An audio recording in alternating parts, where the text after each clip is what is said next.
Boa noite, queridos. Tudo bem? Para mim é uma grande honra e um grande privilégio estar aqui compartilhando um pouquinho com vocês. Eu oro para que as minhas palavras possam causar uma reflexão, possam provocar você e causar uma transformação no seu coração e que você possa ter uma experiência profunda com Deus. Vamos lá. Imaginemos que nós vivemos em um plano, uma dimensão, e eu posso ir o quanto eu quiser para frente, para trás, correr, gastar energia, que eu não consigo acessar outro plano, o lado de baixo desse caderno, por exemplo. Pensando nisso, no início do século XIX, se eu não me engano, um matemático chamado Möbius descobriu uma figura geométrica que solucionava esse paradigma. Imagina que nós temos aqui, representado por essa faixa de papel, um lado onde nós vivemos, essa dimensão, e o outro lado, o lado de baixo. Como será que eu posso, chegar a esse outro lado? Imagina aqui que eu tenho o início e o fim, e eu tenho o início e o fim interligados. E agora lembra aqui uma rodinha de rato. Imagina que eu estou aqui do lado de fora, correndo, ou do lado de dentro, o que você preferir, correndo. E não importa o quanto esse ratinho ele se esforçar, quanto ele correr, quanto energia ele despender para ir para frente, para ir para trás, para fazer essa roda girar, ele não consegue, indo reto, chegar no outro lado. Ele pode pular, pode ir para frente, para trás, ele não consegue. Nesse sentido, Möbius descobre o que hoje é chamado de faixa de Möbius. Imagina que essa interligação entre início e fim, elas são dobradas, ela é torcida. Eu formo uma figura geométrica única que passa a permitir quem está de um lado da fita, se ele for reto, gastar energia e velocidade, ele chega do lado de dentro. Isso se liga um pouco também com um conceito que o Daniel já trouxe para a gente, chamado quadrado de Saturn. Vocês podem ver em um filme chamado Tenet, se não me engano, vi recentemente. Causa grandes reflexões, assistam. Nesse sentido, tendo trazido essa reflexão inicial, quero começar com vocês a nossa jornada em Apocalipse 12, verso 3. Viu-se também outro sinal no céu, e eis um dragão, grande, vermelho, com 7 cabeças e 10 chifres, e nas cabeças 7 diademas. Verso 4. A sua cauda arrastou a terça parte dos anjos do céu, a terça parte das estrelas do céu, as quais lançou para a terra. E o dragão se deteve diante da mulher que estava para dar à luz, a fim de devorar o filho dela quando nascesse. Então estourou a guerra no céu. Miguel e seus anjos lutaram contra o dragão. Também o dragão e os seus anjos lutaram, mas não conseguiram sair vitoriosos. E não havia mais lugar para eles no céu. E foi expulso o grande dragão, a antiga serpente, que se chama Diabo e Satanás, o sedutor de todo o mundo. Ele foi atirado para a terra, e com ele os seus anjos. Queridos, João viu em suas revelações coisas que hão de vir. Coisas que estão, talvez, para frente, naquela faixa. Ele viu coisas que ainda não são nesse espaço-tempo, nesse momento que nós vivemos. Paulo foi levado ao terceiro céu e viu coisas inefáveis. Jesus se encontrou com Elias e Moisés.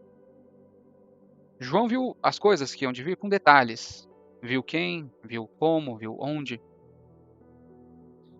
Eles foram levados a algo real, a uma realidade que já existe, mas em outro tempo, no futuro? Ou foi só uma imaginação, uma revelação? Ou talvez Deus permitiu que eles rompessem essa membrana e nessa dimensão eles enxergassem um outro momento? Talvez João aqui tenha visto lá na frente, de alguma forma.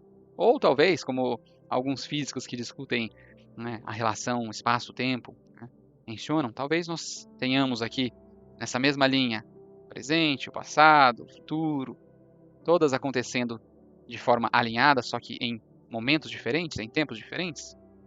Não sei, fica aqui a provocação, a reflexão para a gente pensar. E agora quero convidar vocês para a gente ir para Eclesiastes 1:9. O que foi é o que há de ser, e o que se fez, isso se tornará a fazer. Não há nada de novo debaixo do sol. E Isaías 46:10. Desde o princípio anuncio o que há de acontecer, e desde a antiguidade revelo as coisas que ainda não sucederam. Eu digo, o meu conselho permanecerá em pé. Então Deus, ele vê o tempo de começo a fim. Deus é o dono do tempo, Deus está fora do tempo. não é preso pela nossa realidade, espaço, tempo, pelas nossas dimensões. Deus talvez olha de cima aquela faixa e vê o início e vê o fim. Deus compreende tudo e sabe de tudo. Ele é onisciente, ele é onipresente, ele é onipotente. Ele é aquele que nos deu a respiração, nos faz acordar, que nos deu a vida. Nele nós existimos e nele nós nos movemos. Um outro conceito que vale trazer aqui é um conceito que o Daniel já inclusive mencionou em aulas, que é um conceito trazido pelo escritor inglês Edwin Abbott, escritor do século XIX, cristão, professor, teólogo. Edwin Abbott escreve um livro chamado Planolândia, ou em inglês Flatland, um romance de muitas dimensões. Nesse texto, ele usa a perspectiva como se os personagens desse romance fossem seres de um mundo de duas dimensões. Então, no mundo 2D, imagina uma folha de papel, tudo é 2D, não tem altura, certo? Só tem largura, comprimento. Nesse sentido, os indivíduos desse mundo, imagina uma fina linha só por simbolismo, porque no mundo 2D ela não existiria altura. Imagina que esses seres, eles só veem linhas. Linhas menores, linhas maiores, linhas pontudas. Então imagina se você fosse ver aqui, você veria um lado e outro lado, né? Ou uma linha maior, ou uma linha menor. Um ângulo.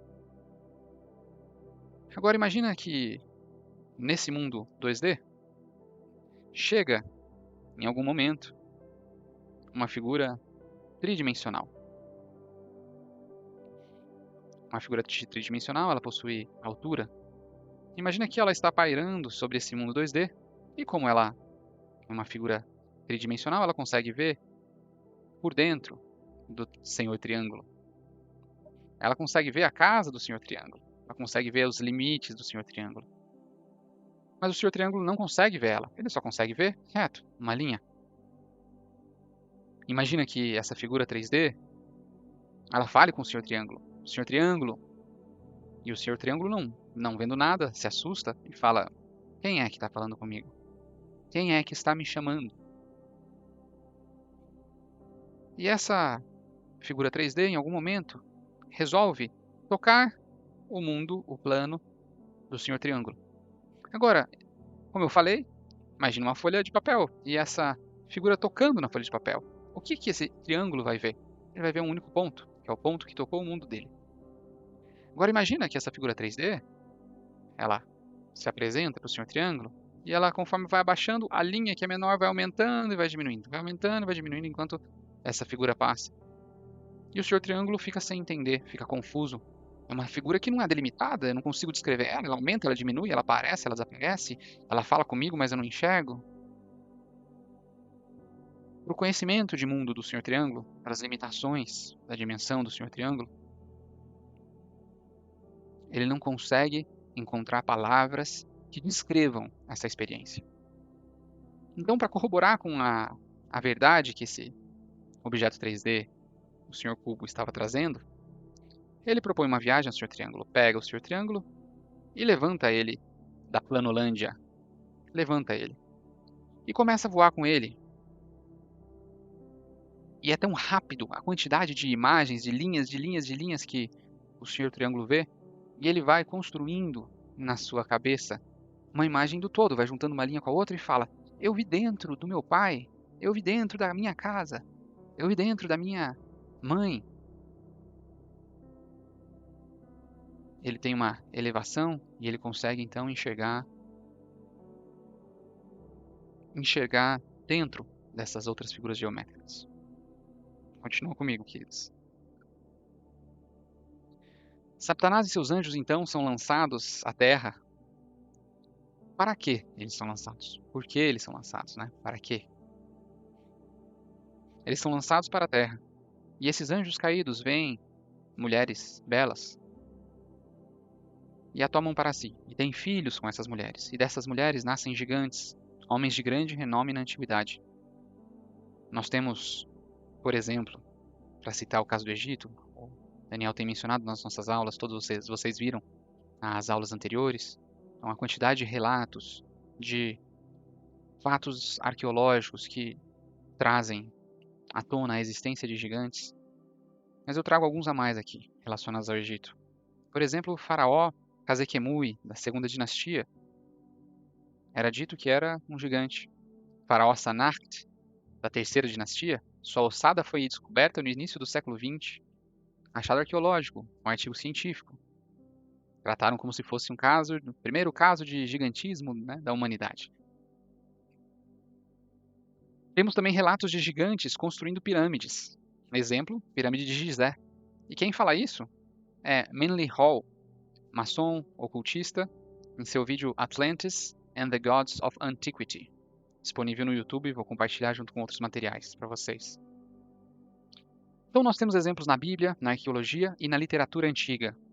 Por exemplo, a tribo de Chasso, o povo Shaddai, né, que eram conhecidos como seguidores de Horus. E temos muitas informações arqueológicas que foram tidas como roubadas. As ossadas de vários desses faraós, desses gigantes, que desapareceram ou que não foram encontradas quando abriram, né, os seus sarcófagos. E esses gigantes, né, na Bíblia trazidos como Anaquins, Nefilins, Refaíns, alguns povos, foram faraós, se apresentaram como deuses, foram adorados como deuses, foram guerreiros, construíram templos, fundaram cidades, cometeram iniquidades, ensinaram aos homens segredos e criaram uma linhagem profana, imitando a Deus, como Satanás costuma fazer. Jesus comprou para si com o seu sangue, comprou para Deus com o seu sangue, homens e mulheres de todas as tribos, línguas, povos, raças e nações, e os fez reino e sacerdotes para Deus. Então Satanás e os seus anjos criaram uma linhagem profana, imitando a Deus, e o mal se proliferou. Hoje, a humanidade anda como se não houvesse Deus, como se não houvesse um juiz, como se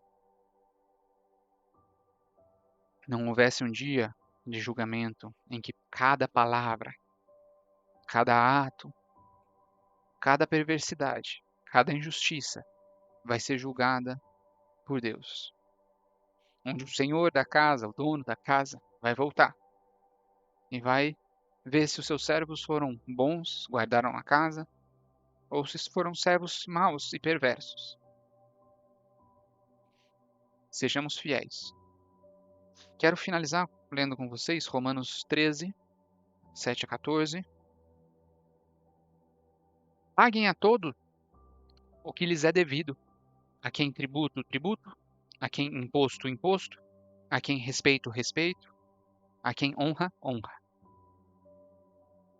Não fiquem devendo nada a ninguém, exceto o amor de uns para com os outros. Pois quem ama o próximo cumpre a lei.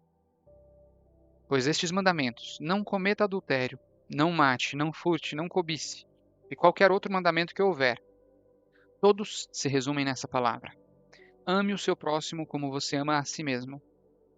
O amor não pratica o mal contra o próximo. Portanto, o cumprimento da lei é o amor. E digo isto a vocês que conhecem o tempo, já é hora de despertarem do sono, porque a nossa salvação está agora mais perto do que quando no princípio cremos. É hora de despertarmos do sono. Vai alta a noite e o dia vem chegando. Deixemos, pois, as obras das trevas e revistamo-nos das armas da luz. Vivamos dignamente como em pleno dia, não em orgias e bebedeiras, não em imoralidades e libertinagem, não em discórdias e ciúmes, mas revistam-se do Senhor Jesus Cristo e não façam nada que venha a satisfazer os desejos da carne. Daniel 12:10.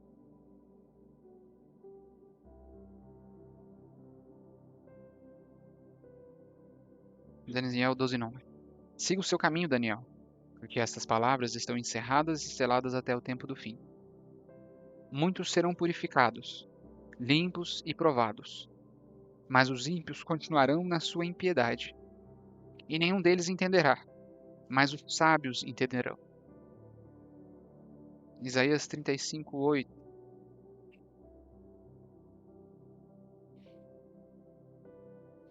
Vamos começar no 3 e no 4. Fortaleçam as mãos frouxas e firmem os joelhos vacilantes. Digam aos desalentados de coração, sejam fortes, não tenham medo. Esse é o nosso chamado. Essa é a nossa missão. Seja forte, meu irmão. Não tenha medo. Fortaleça o joelho vacilante. Fortaleça a mão frouxa. Repense. Pense melhor. Pense novamente. Isaías 35:8. E ali haverá uma estrada, um caminho que será chamado de caminho santo. Os impuros não passarão por ele, pois será somente para o povo de Deus. Quem passar por esse caminho, mesmo que seja um tolo, não se perderá. Ali não haverá leão, nem um animal feroz passará por ele, nem será encontrado nele. Mas os remidos andarão por esse caminho. Os resgatados do Senhor voltarão e virão a Sião, com cânticos de júbilo. A alegria eterna coroará a sua cabeça. E Apocalipse 21:27, como o nosso último texto. Nela, na cidade santa, não entrará nada que seja impuro, nem o que pratica abominação e mentira, mas somente os inscritos no livro da vida do Cordeiro. Querido, se você está me ouvindo, você é chamado, você é um escolhido. Creia. Se creres, verás a glória de Deus. Creia, meu irmão. Deus vai fazer você enxergar o invisível. Eu sei que você está afundando, mas olha as mãos de Jesus estendidas à tua frente. Eu seguro nas tuas mãos, Jesus. Nas tuas mãos estou seguro, Jesus. Eu creio. Pare e aquiete o seu coração diante da presença do Senhor. Se aproxime do Senhor. Se aquiete diante da sua presença. Se humilhe diante da sua poderosa mão. E Deus vai romper a membrana. E vai fazer você ter uma experiência com o seu amor. Uma experiência que vai mudar a sua vida. Fortaleça os joelhos fracos. Fortaleça as mãos fracas. Creia e verás a glória de Deus. Que sejamos uma coluna de santidade na casa do Senhor. Que sejamos carvalhos de justiça. Uma coluna de santidade. Todo aquele que bate, cai. Ou endireita o seu caminho. Que eu seja um homem que não anda no caminho dos perversos, que nós sejamos homens e mulheres que não andam nos caminhos dos perversos, que não se assentam na roda dos escarnecedores, que não se detêm no caminho dos pecadores, mas que antes tenha o seu prazer na lei do Senhor, e nela medita de dia e de noite. Permita que no teu quarto, no silêncio, você crie um vínculo com Deus. Como o Daniel já mencionou, um entrelaçamento quântico, que não interessa quando, onde, nada vai te separar do amor de Deus. Nada.